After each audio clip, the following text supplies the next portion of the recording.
Good evening, and thank you for coming. My name is Bill Psycholic. 18 months ago, if this works,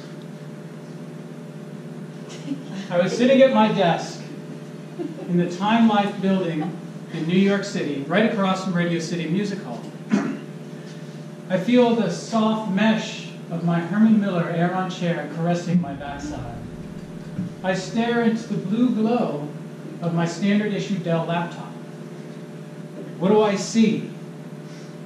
My calendar is jammed from 8 a.m. to 6 p.m., sometimes later, with conference calls and meetings, some of which I even had to run. I had hundreds of unread emails, and I had people pinging me on instant messaging most of the time to ask me if I had read their email.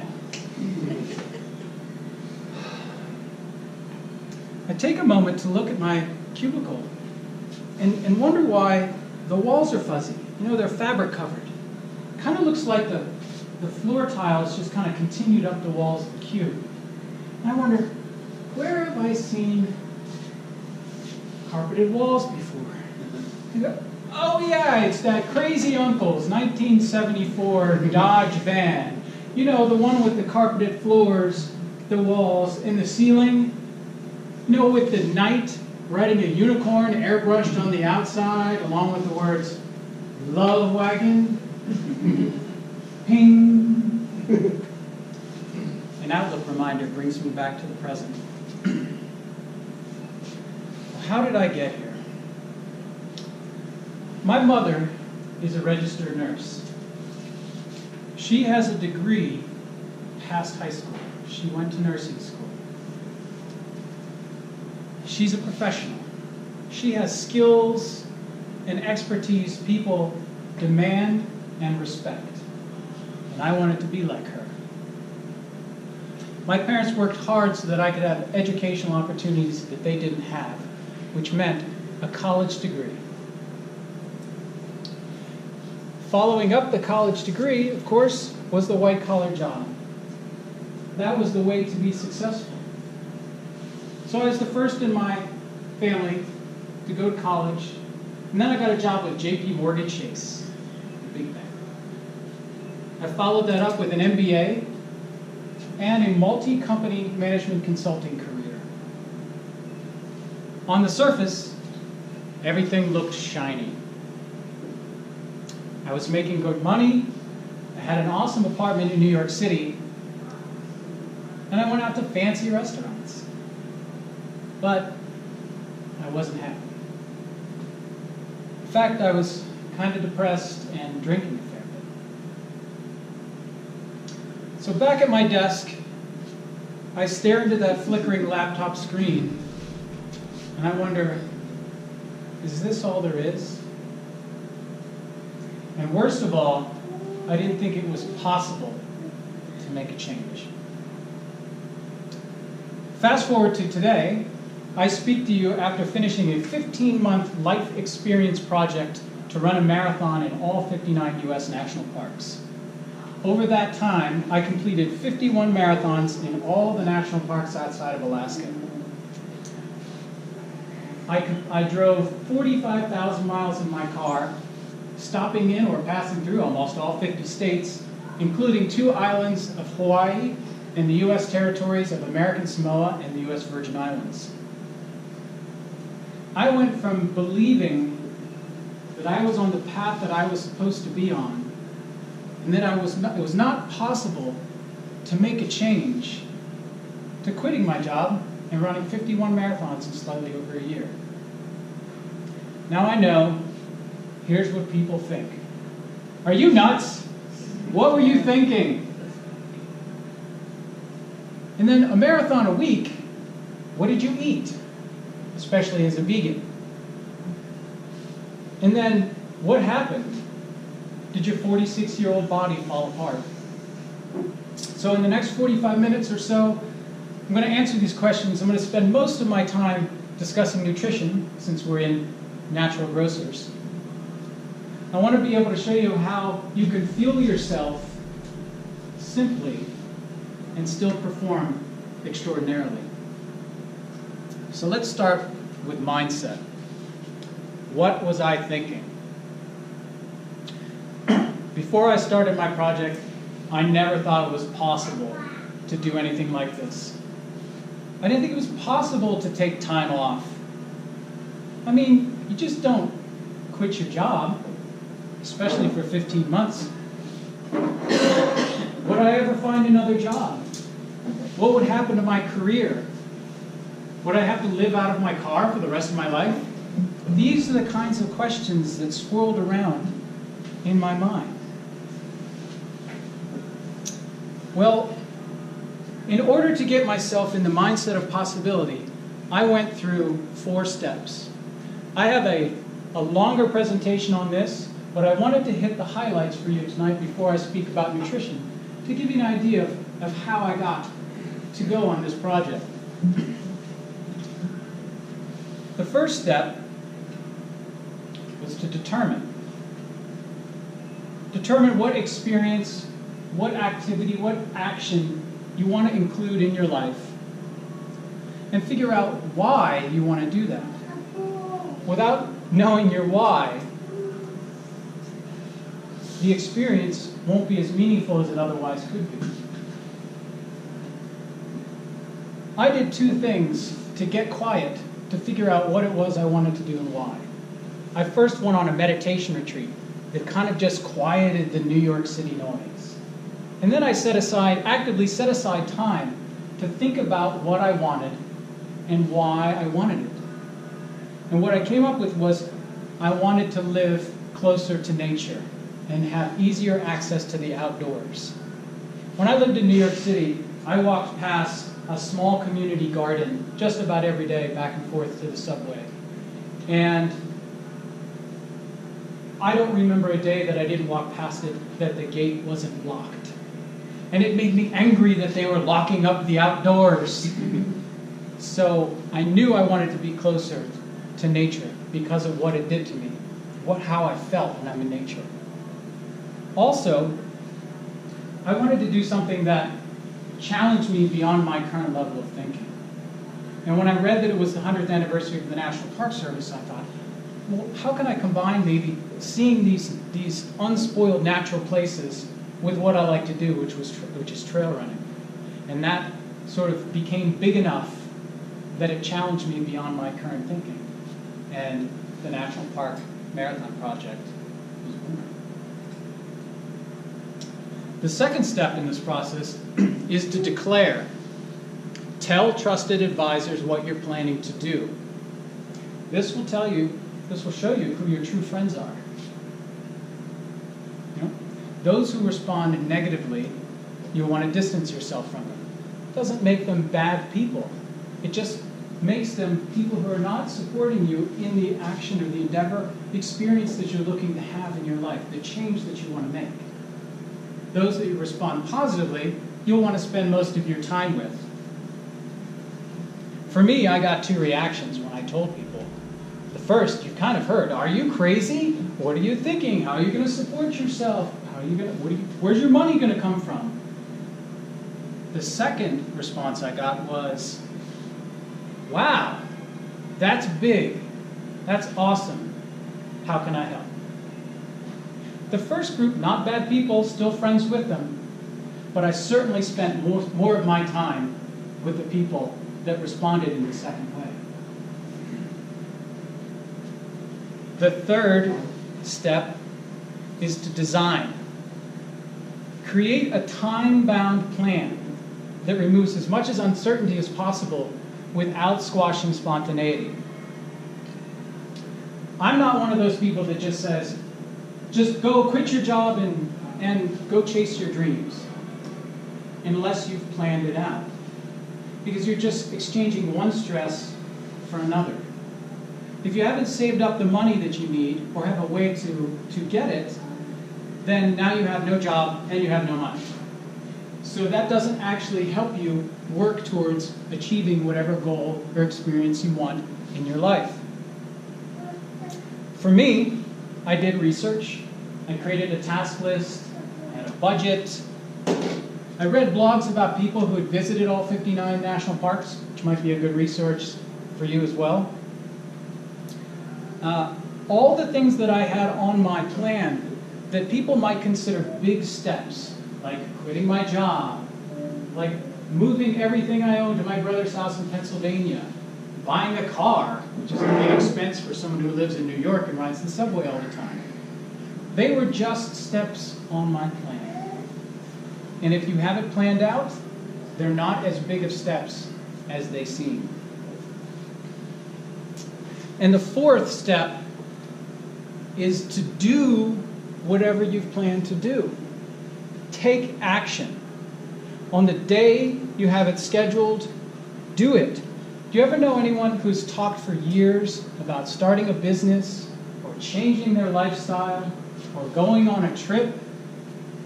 I like the trip example. That's the great one. Someone who is, you probably know this, someone who's planned a trip. They know everything down to the last detail. The weather, the food, the route they want to take, the best tours, the off-the-beaten path excursions, the cost, how long they want to be there. They may have even gone and started to learn the language, but they never go on the trip. If you're planning it out, the step to take action is just another step. And do what you're planning to do. I set my date for the end of May 2016. That's when I was going to quit my job and leave New York City, and I was going to start my marathons 2 weeks later. And I followed that plan, and I did about a marathon a week for roughly the next 15 months. So here I am, going from not thinking it's possible to embracing possibility at Sequoia National Park. I had a friend who's a professional photographer take that, because that wouldn't have come out as well if I had taken it with a GoPro. For me, as you saw on the prior slide, possibility is surrounded by action. Determine what it is you want and why. Declare it to others to get the support you need. Design a time-bound plan and then actually do it. So let's shift over to fueling, since that's why we're here in Natural Grocers, is to talk about natural nutrition.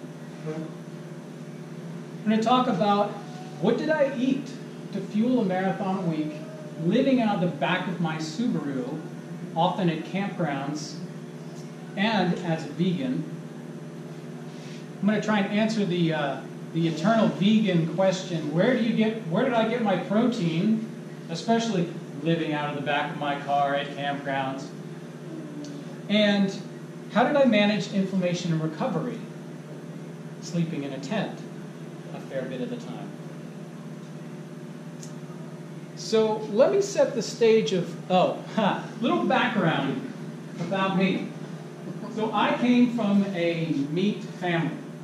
My dad worked for a meat distribution company that specialized in fresh and frozen, primarily beef.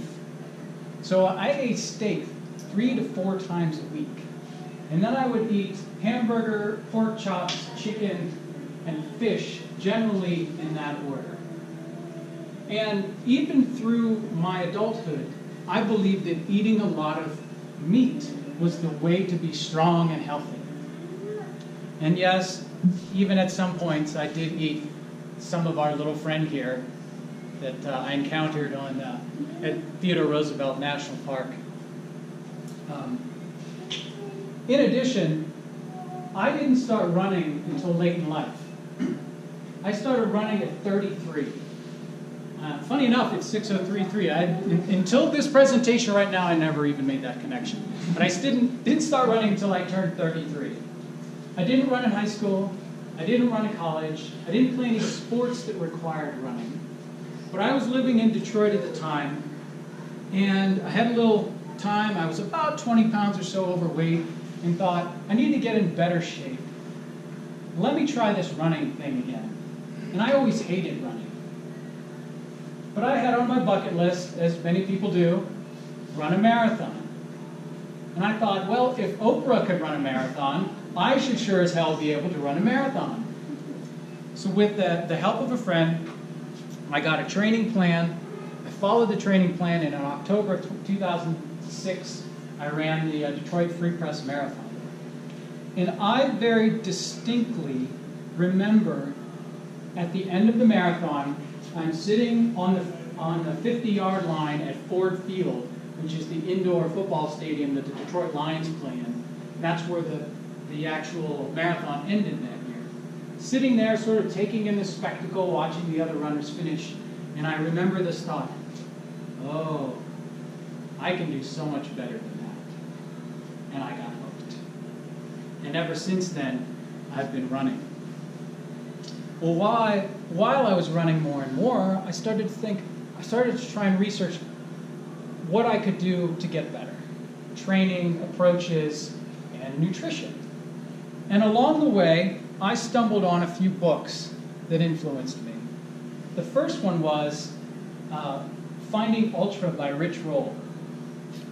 Rich Roll is an ultra-endurance triathlete, and he's also a vegan. And that turned me on to other books like Brendan Brazier's Thrive. He is an Ironman triathlete who's also vegan. And from there, other books around eating plant-based. And I don't mind experimenting on myself, so I thought, why don't I give it a shot? What's the worst that can happen? I'm already lactose intolerant, so I wasn't eating any milk or dairy products. So it was just the meat that I had to give up. And I thought, well, what's the worst that could happen, right? Well, the worst that could happen is that I ended up with more energy. I performed better at running. And the biggest surprise of all of them is that I recovered faster. Now, I had read about that specifically in Rich Roll and Brendan Brazier's books, that they said once they transitioned from eating animal products over to eating a fully plant-based, whole foods plant-based diet, they recovered faster.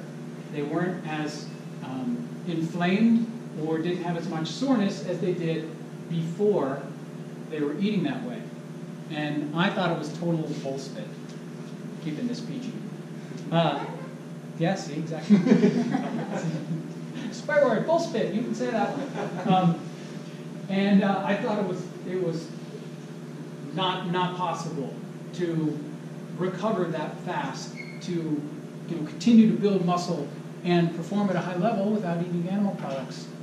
But it happened to me.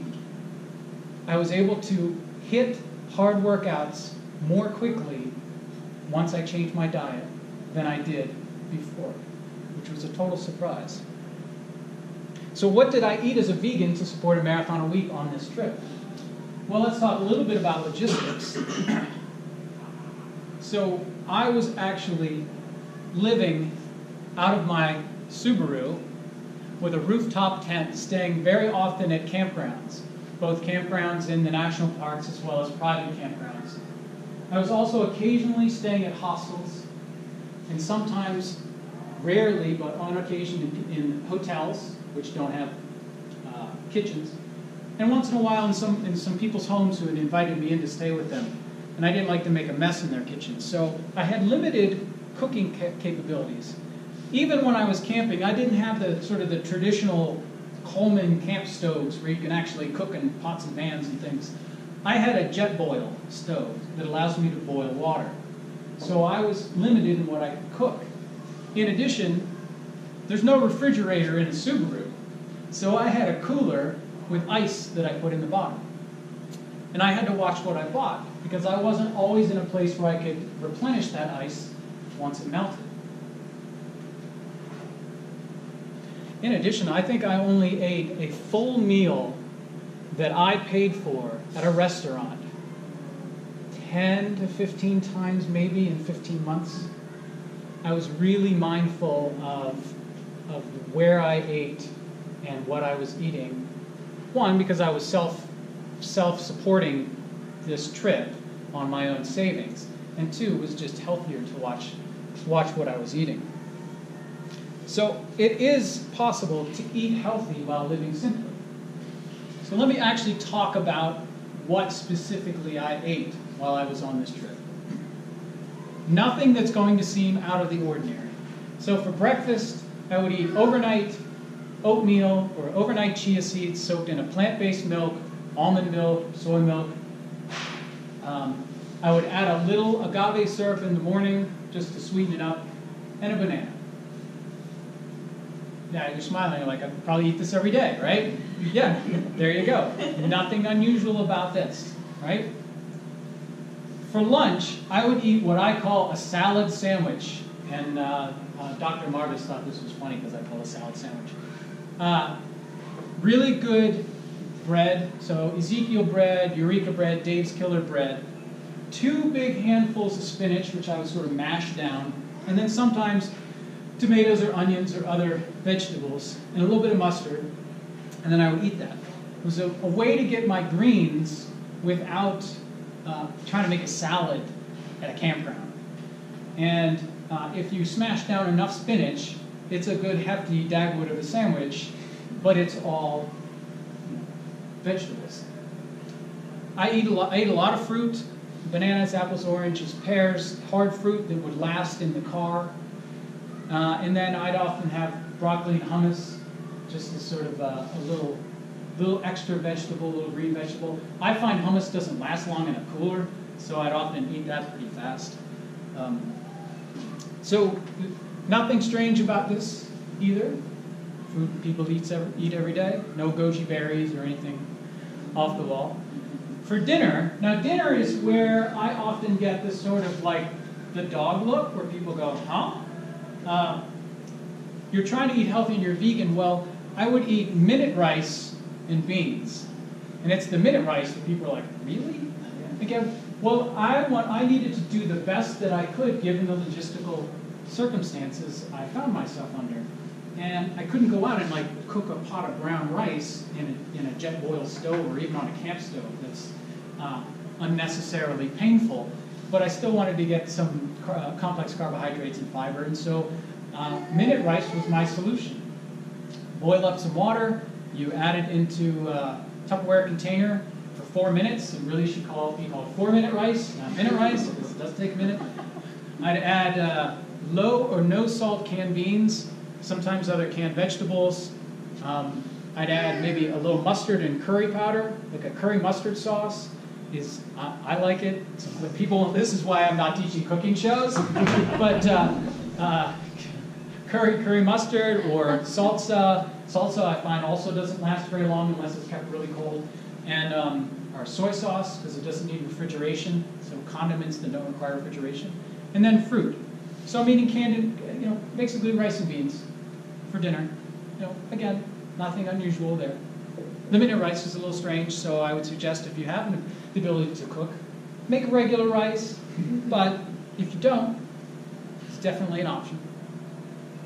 And then for snacks during the day, if I get a little hungry, might eat a peanut butter and banana jelly or agave syrup sandwich, same good quality bread. I would also eat 3 to 8 bananas a day, depending on how many I had. I'd usually buy 4 pounds of bananas, 4 or 5 pounds of bananas at a time, and have 3 to 8 a day. Carrots, celery, other hard vegetables that last in the car, more fruit, nuts and seeds, almonds, walnuts, peanuts, sunflower seeds, pumpkin seeds, and on occasion, I would eat a Sierra Trail Mix Cliff Bar, because I like that, but that was actually pretty rare, because I prefer to eat whole foods. Once in a while, I would want to have it. While I was running, I would do kind of what traditional runners would do. Nothing unusual here either. When I was going out into the national parks, these were all self-supported events. These weren't races. There were no aid stations. There was no support out on the course. So I had to carry everything I needed with me, not only my food and water, but safety gear, first aid kits, emergency GPS, and things like that. In my pack, I would carry 3 liters of water in a 3-liter hydration bladder, and then 2 bottles with Hammer and Duralite Fizz, which is an electrolyte drink. So about 4 liters of water, which is about 10 pounds, so it's a heavy pack. And then I would use the the runner's gels as my food because they were light, they were easy, they fit in the pockets on the sides of my backpack, and that way I didn't have to go in the back of the pack a lot to get things to eat. I take Hammer and Duralite salt caplets if it was really hot for extra,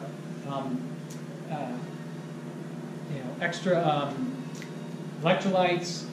And if I was on a route where I was doing a 13-mile loop or some other permutation that allowed me to pass by my car during the run, I would often eat a banana or maybe a peanut butter and jelly sandwich that I had made before I started.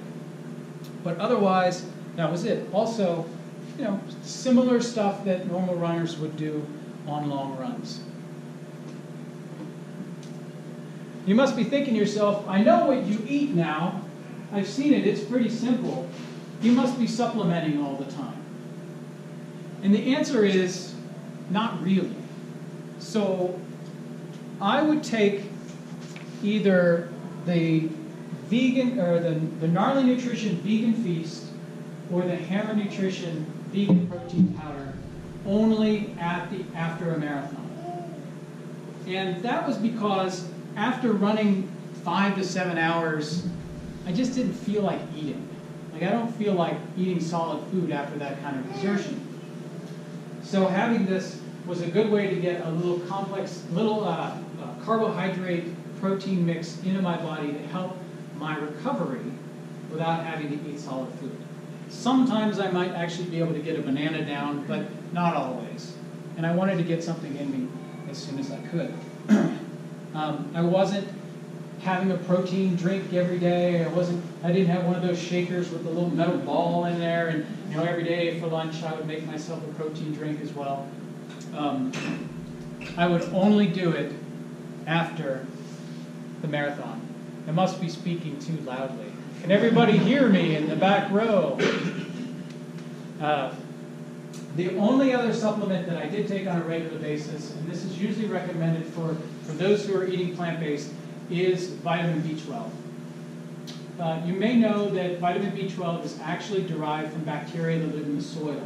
And we would normally get it in our diet from eating fruits and vegetables that have little bits of soil still left on them. But right now, our food supply cleans our food so well that we're not exposed to the soil like we used to. Theoretically, if you're eating from an organic garden where you're picking everything yourself and you're washing it at home, you're not getting everything else. It's not being pressure washed like they do in the industrial food production. You would get the B12 that you needed. You can also get vitamin B12 from animal products, from meat. But the animals get the B12 from the plants, from the ground. And it's actually stated here that it's actually a fact that animal products that are grain-fed don't have as much B12 as those that eat from the grass because they're not exposed to the dirt. They're just getting their feed in a big trough. They're eating the grain rather than the grass. So ultimately, you're getting it from the earth. Vegans don't get it, generally because the food's too clean, so it's worth supplementing. But that was it. That's all I took while I was on the trip.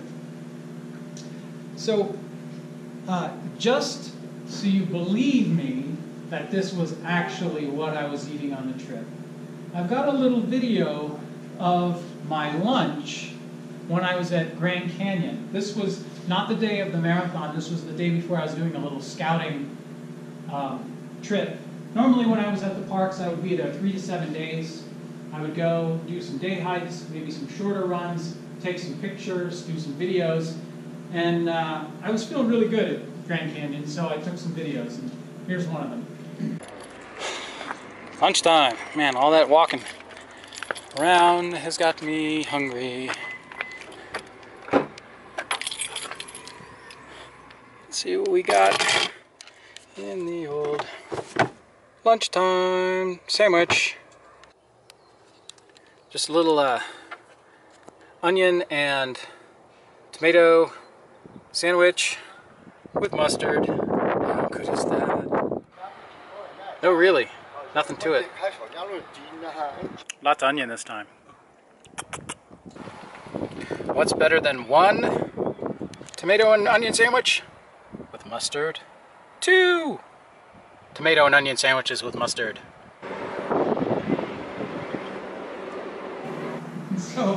So that day I didn't have any spinach. I had run out, but I still had basically a salad sandwich. And this was not atypical of my day. I was eating out of the back of my car every single day. Breakfast, lunch, and dinner, generally at campgrounds, parking lots. I have pictures where I call it the truck stop lunch. So I pull over in a truck stop, pop the back of my car, have lunch standing there in the parking lot as the trucks are going by. And that's the kind of stuff that I would eat. So I'd like to transition over to the age-old vegan question. Where did I get my protein?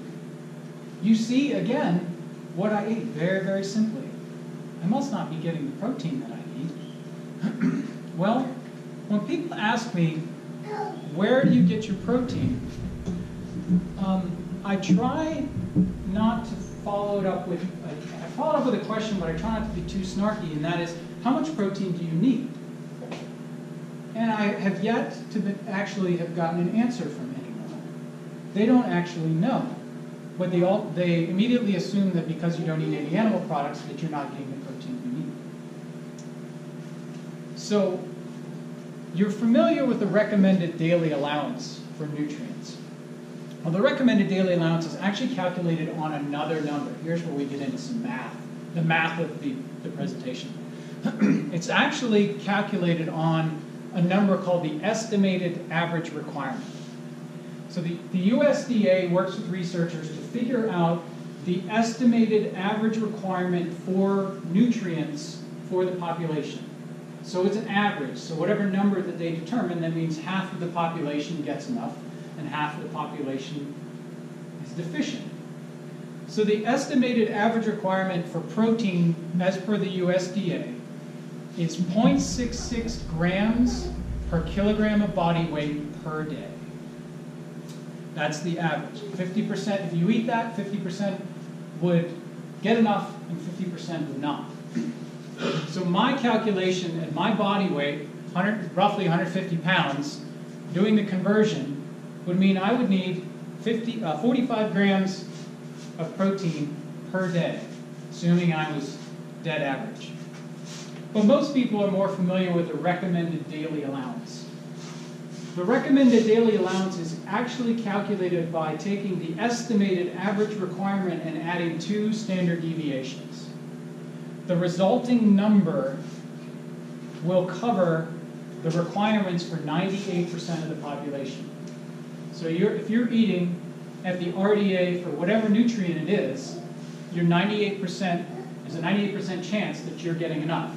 There's also a fair bit chance that you're getting too much, because not everybody needs to eat and get a nutrient at the 98% of the population.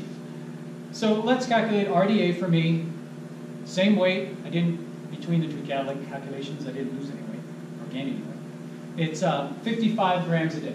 So that's what I should be getting, assuming that I am in the 98% of the population. Well, you saw what I eat, right? How much protein did I get on that diet? Well, for breakfast, I had a banana, a cup of oatmeal, and a cup of almond milk. I get 14.3 grams. Lunch, 2 slices of Dave's Killer Bread, 2 cups of spinach, and maybe a handful, a few carrots, 13.3 grams. My dinner, 2 servings of white minute rice, and 1 can of Cooner's no-salt pinto beans, 29 grams. And then I had a snack during the day. I ate 4 bananas and a handful, quarter cup, it's a small bit, of raw almonds, 12.7 grams. Who's doing the math?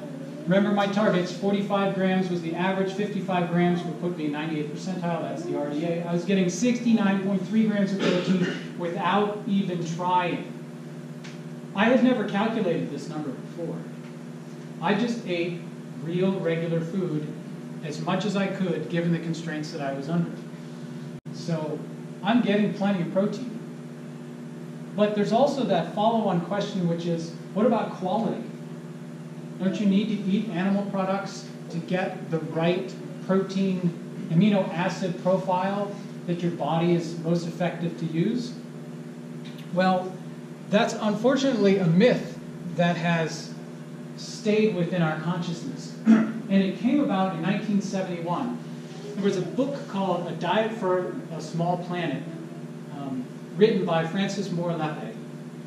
And the premise of the book is what's the best diet for the population growth that we're seeing on the planet, the ability to feed people and provide the least environmental impact. And the result was predominantly or exclusively a plant-based diet. But she put forth in this book a statement that says the only way that you can get the right amino acid profile, the right protein that your body can use to be healthy on a plant-based diet was to combine different plant foods at every meal. So you hear this, you have to eat rice and beans to get the right amino acid profile, the right amount of protein. You have to eat these foods together at every meal in order for that to be effective. Well, the World Health Organization, the American Dietetic Association, American Heart Association, and on and on and on, have basically refuted this claim and said, as long as the natural diet is high enough in calories, and what I mean by a natural diet is not processed food and chips and soda, but real plant-based food, as long as it's high enough in calories, it provides the protein requirements that you need. Quality is irrelevant. So much so that in 1981, in a subsequent edition of A Diet for a Small Planet, Lappe reversed this point in that book. And yet the myth still remains. People think that you can't and don't get the protein that your body needs to sustain itself just eating plants, where you have to mix the plants at every meal or you get some sort of permutation calculation of whatever it is to make it work. It doesn't have to be that way. You just eat real food. So, you've seen what I eat. You see that I can get enough protein. Well, how did I handle inflammation and recovery? I'm living out of the back of my car, sleeping in a tent, although a really nice fancy tent up on the top of your car. Still in a tent, right? Still in a tent. I must have been sore all the time. Well, talk a little bit about inflammation. Most of you probably are familiar with what's called DOMS, or delayed onset muscle soreness. This is the soreness you feel after a hard workout, usually the day or the next day. And it's caused by the lengthening, the stretching and tearing of the muscle fibers, little micro traumas, little micro tears that happen in the muscle fibers after a heavy exertion. And this damage, as it is damage, coupled with the body's natural inflammatory response, causes the pain, right? Kind of makes sense, right? You've caused little tears, the body goes out and fires up the inflammatory response to help heal that place, and you've got some pain. Well, in addition to injury and trauma, there are certain foods that can cause inflammation. Things like fried foods and sodas, refined carbohydrates, animal products. And when you eat these foods, they trigger the release of a molecule called a cytokine. And a cytokine is a intercell communications molecule that helps the body manage the inflammatory response to trauma and to exercise-induced stress. So when you're eating this food, unfortunately, the cytokines are released, they're causing inflammation, but there's no targeted location for them to go. It's not like you know, your legs are tired, and so that's what's inflamed, or you know, you did a chest workout, and so your chest and upper body are inflamed, and so that's where the inflammation goes. That's where your body goes to recover from that exertion. It's throughout your whole body. You have a low level of inflammation all the time. Well, luckily enough for us, as you would think, since there's half of a picture missing here, there are foods that actually help fight inflammation. This is a Harvard Health graphic showing some categories of foods. This is not obviously all-inclusive, but it gives you an idea. I like how the tomatoes get their own categories. Like, tomatoes really fight inflammation. But fruits, nuts, olive oil, leafy greens, and fatty fish. Now, I eat 4 of the 6 categories on this list. Tomatoes, fruits, nuts, and lots of leafy greens. Now, I don't eat fatty fish because I believe I can get the nutritional benefits of the fish from other sources that don't expose me to potential contaminants like PCBs and mercury. And I don't eat a lot of oil of any type because I just think it's not worth the calories. It's very, very calorically dense for the nutrition you get from it. It's basically liquid fat. And so you're not going to eat a lot of it anyway. So if you're looking to get the anti-inflammatory benefits of olive oil, there are other sources that you can get it from that aren't as fattening as oil. So you can see by eating 4 or 5 out of the 6 items on this list are plant-based. So you can sort of see that if you're eating exclusively plant-based, you're already eating a low inflammatory diet. And so regardless of whether you're vegan or not vegan, especially as an athlete or someone who's continuously exerting themselves, it would make sense to eat a low inflammation diet. You'll only recover faster. And speaking of what you would eat after a workout, the International Society of Sports Nutrition recommends that after a workout, you should eat 0.14 to 0.23 grams of protein per pound of body weight and 0.5 to 0.7 grams of carbohydrate per pound of body weight per hour of exercise.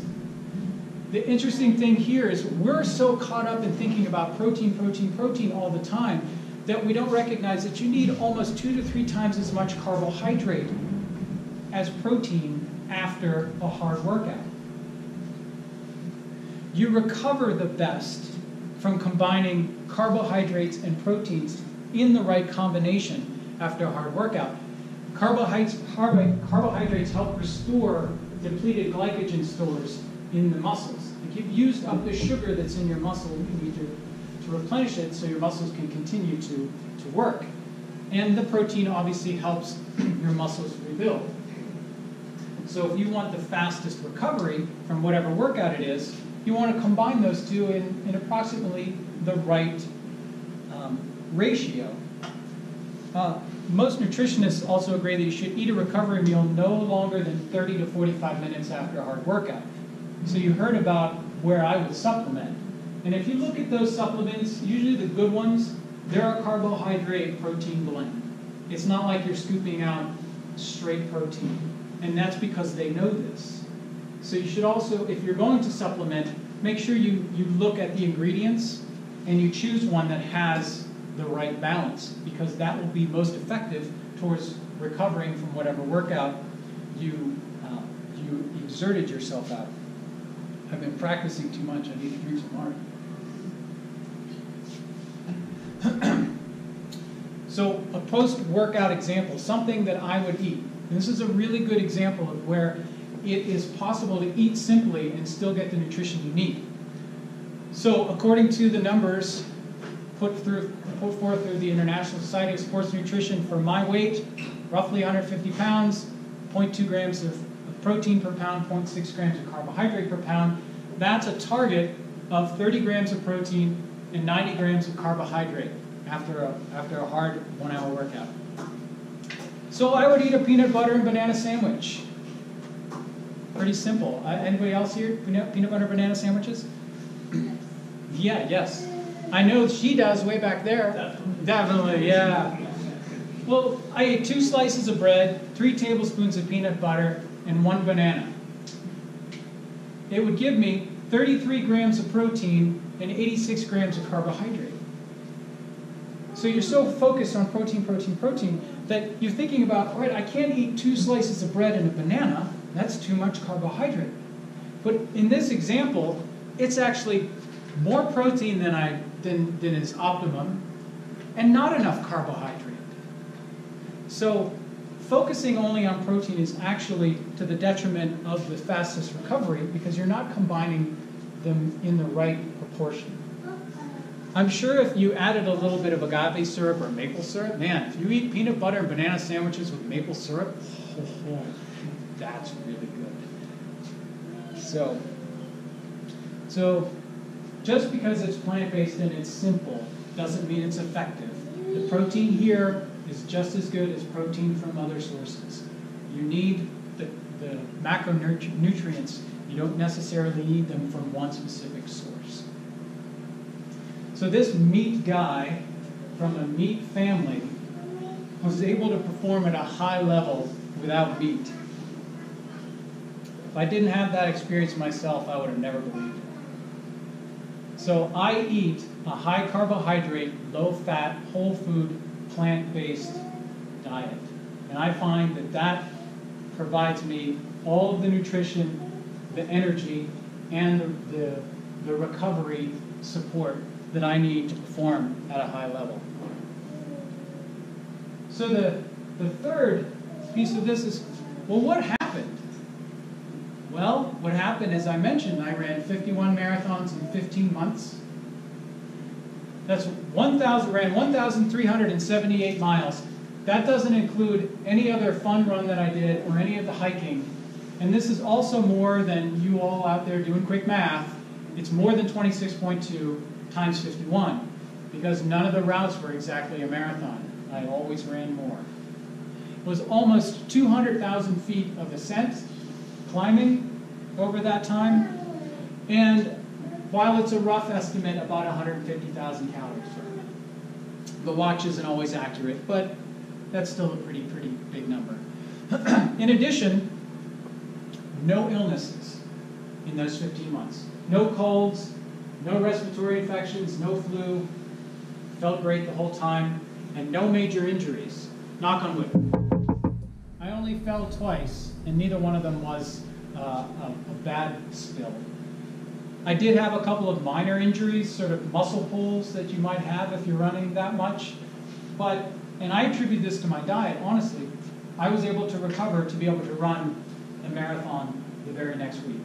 I pulled my calf muscle twice, and I pulled the groin muscle once. Both of them healed enough for me to run another full 6 to 7 hour marathon the very next week. It also allowed me to see some of the most beautiful places in the world, much less our planet. North Cascades National Park was one of my favorites. It's in the state of Washington. It has the most glaciers of any place in the lower 48 states. It's one of the least visited national parks in the lower 48 states because it's a little hard to get to, but it's so worth the trip. I also got to see Lassen Volcanic National Park, another one of my favorites, in California. It has active thermal features like Yellowstone, but doesn't get nearly the number of visitors. It's also one of the few places in the world where you can see all 4 volcano types within the boundaries of the park. And those are, for your education, cinder cone, lava dome, shield, and composite. So that was pretty cool. Running through this varied volcanic landscape was amazing. I also got to go to the National Park of American Samoa in one of the U.S. territories. It's a 5-hour flight south of Honolulu, out in the Pacific. The Samoan island chain is actually an independent country, the country of Samoa, but there are a couple of islands that are U.S. territories there, and the national park is on one of them. I had never experienced blue water like this. This was such a treat for me. It's not the best picture on the TV here, but I didn't touch this up. The water really was that kind of teal blue, and the island was sort of densely tropical and lush and green. It was spectacular. And then, we were talking about this earlier, one of my favorites is Great Sand Dunes National Park here in Colorado. It's about 4.5 hours or so away, I think. And as you're driving up on Great Sand Dunes, if you haven't been there, you need to go. It's these 700-foot-high sand dunes right up against the snow-capped Sangre de Cristos Mountains. It is just an amazing sight to see. You can actually rent sandboards and go sandboarding.